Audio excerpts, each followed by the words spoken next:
Good morning, my dear students and faculty members who are watching this YouTube channel of Government Bangalore College Didwana. Myself, Dr. A.K. Gautam, Department of Geology, राजकीय बांग्ला महाविद्यालय डीडवाना। छात्रों, आज का विषय antigenicity पर है, अर्थात हिंदी में प्रतिजनकता। इस पर एक शॉर्ट नोट मैं आपसे शेयर कर रहा हूँ।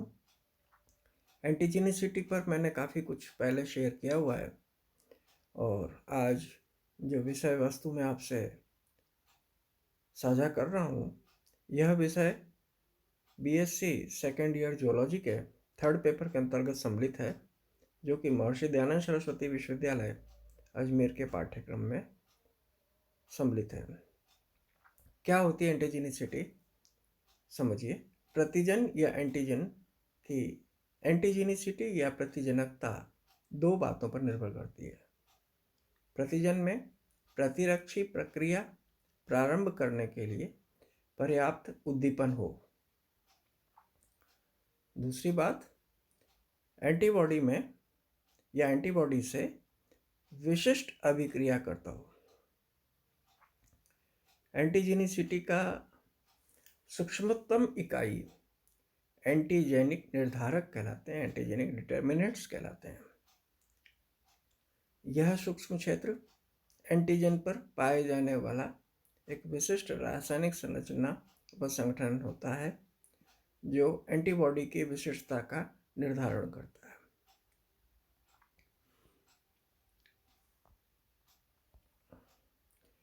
है। एंटीबॉडी का वह भाग जो एंटीजन से संपर्क में आता है पैराटोप कहलाता है। मतलब एंटीबॉडी का वह भाग जो एंटीजन से कांटेक्ट में आता है उसको क्या कहते हैं? पैराटोप कहते हैं। एंटीजन का वह भाग जो पैराटोप से अटैच होता है, जुड़ता है, उसको एपिटोप कहते हैं। ये एपिटोप ही एंटीजेनिक निर्धारक या डिटर्मिनेंट होते हैं। तो एंटीजन एंटीबॉडी की अभिक्रिया को, जैसा कि मैंने मेरे पूर्व के व्याख्यानों में समझाया था, कि लॉक एंड की मैकेनिज्म होती है। एक विशेष प्रकार के एंजाइम्स होते हैं, प्रिकर्सर्स होते हैं, जिनके द्वारा एंटीजन एंटीबॉडी से अटैच होता है, ये रिएक्ट करता है। ये मूलतः क्या होते हैं? प्रोटीन्स। ये एपिटोप और एटोप होते हैं, एपिटोप और पैराटोप होते हैं। तो ये मूलतः रिएक्शन जो होती है एपिटोप और पैराटोप के कांटेक्ट की वजह से होती है। अधिकांश एंटीजन में कई प्रकार के एपिटोप उपस्थित होते हैं, जो एक विशिष्ट एंटीबॉडी या विशिष्ट टी लिम्फोसाइट को प्रेरित करते हैं। रासायनिक रूप से एंटीजन निर्धारक शर्करा एमिनो अम्ल, कार्बनिक अम्ल, हाइड्रोकार्बन एवं एरोमेटिक समूह होते हैं। एंटीजन की सतह पर उपस्थित एपिटोप की संख्या संयोजकता कहलाती है। संयोजकता की संख्या के आधार पर एंटीजन मोनोवैलेंट, बाइवैलेंट, ट्राइवैलेंट एवं मल्टीवैलेंट प्रकार के हो सकते हैं। मल्टीवैलेंट एंटीजन मोनोवैलेंट एंटीजन की तुलना में तीव्र प्रतिरक्षी अनुक्रिया दर्शाते हैं। पूर्व एंटीजन या इम्यूनोजन में एपिटोप की संख्या अधिक होती है, जबकि हेप्टेन में एपिटोप की संख्या कम होती है। और इसी कारण पूर्ण एंटीजन को कई बार हेट्रोलोगस एंटीजन भी कहते हैं। यहाँ देखिए, ये मोनोवैलेंट एंटीजन है, रिकॉग्निशन होता है इसका इससे, ये यहाँ अटैच होता है। ये बाइवैलेंट है, यहाँ दो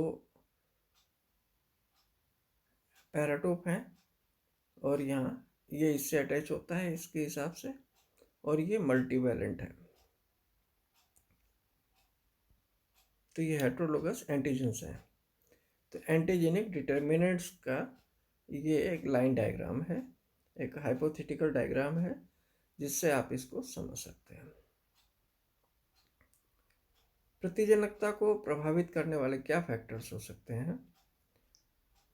पहला, रासायनिक प्रकृति, दूसरा घुलनशीलता, तीसरा इनका शेप या आकार, और चौथा है भिन्नता।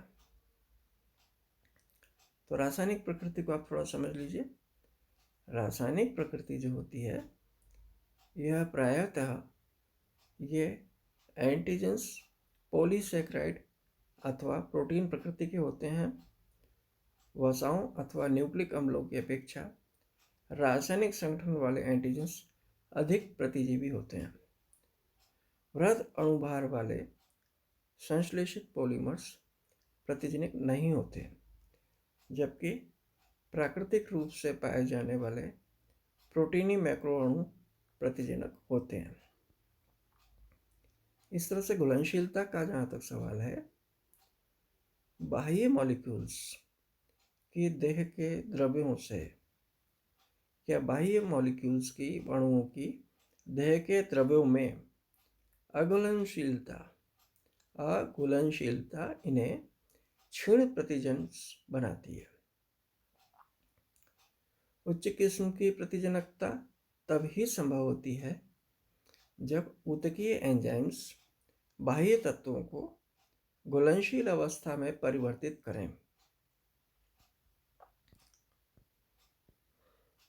आकार का जहाँ तक सवाल है, आकार विशिष्ट अणु थायरोग्लोबुलिन को, जो कि आकार में बड़े होते हैं एवं इनका अणुभार भी अधिक होता है, उच्च किस्म की प्रतिजनकता दर्शाते हैं। निम्न अणुभार वाले प्रतिजन उच्च अणुभार वाले प्रतिजनों की अपेक्षा कम प्रतिजीवी होते हैं। भिन्नता कैसे होती है?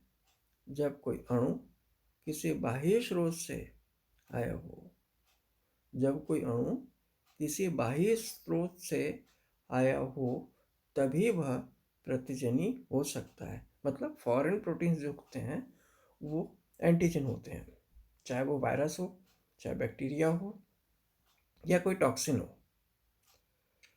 असमान जाति के सदस्यों के प्रतिजन की अपेक्षा कमजोर प्रकृति की प्रतिजनकता दर्शाते हैं। तो ये खास बात है एंटीजेनिसिटी के बारे में। ये बीएससी सेकेंड ईयर जूलॉजी के थर्ड पेपर में सम्मिलित है, प्रतिजनकता या एंटीजेनिसिटी। इसके बारे में विस्तृत व्याख्यान मैंने पूर्व में आपसे साझा किया हुआ है। Thank you very much.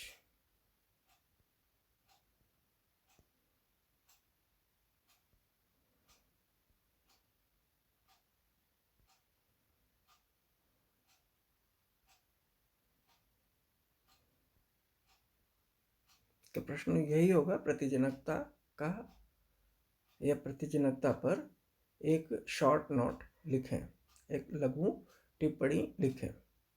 तो इसके आंसर में आपको ये पॉइंट्स एक्सप्लेन करने हैं। Again thanks.